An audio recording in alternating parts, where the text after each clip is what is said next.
ஒரு ஸ்திரீ எலிசாவிடத்திலே போய் சொல்லுகிறாள், ஐயா நான் ரொம்ப கடன்ல கஷ்டப்படுறேன். கேட்கிறாரு எலிசா, உன்னிடத்துல என்ன இருக்கு? என்னிடத்தில் எண்ணெய் இருக்கிறது. எல்லாருடைய பாத்திரங்களை போய் என்ன செய்ய வாங்க. எலிசா சொல்லுகிறார், உங்ககிட்ட இருக்கிற எண்ணெய் எடுத்து ஊற்று.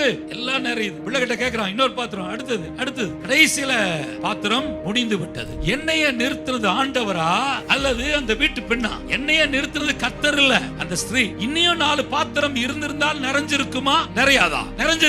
அப்ப பாத்திரத்தை ஆயத்தப்படுத்தாது யாரு வேலை? விதவை ஸ்திரீயுடைய வேலை. அப்படித்தான் நீங்க உட்கார்ந்து இருக்கிறீங்க. உங்க பாத்திரம் பெருசா இல்ல, சின்ன பாத்திரமா இருக்கனால ஆண்டவர் ஊத்தினால் அது நிறைஞ்சிருக்கு. உங்கள் தரிசனத்தை, கனவுகளை, சிந்தனைகளை எவ்வளவு பெருசா நீங்க வச்சிருக்கிறீங்களோ அவ்வளவு பெரிய காரியத்தை செய்வதற்கு தேவன் போதுமான கர்த்தராய் இருக்கிறார். Do not limit God. அவர் சர்வ வல்லமையுள்ள தேவன். உலகத்திலே இருக்கிறவனை காட்டிலும் நமக்குள் இருக்கிறவர்.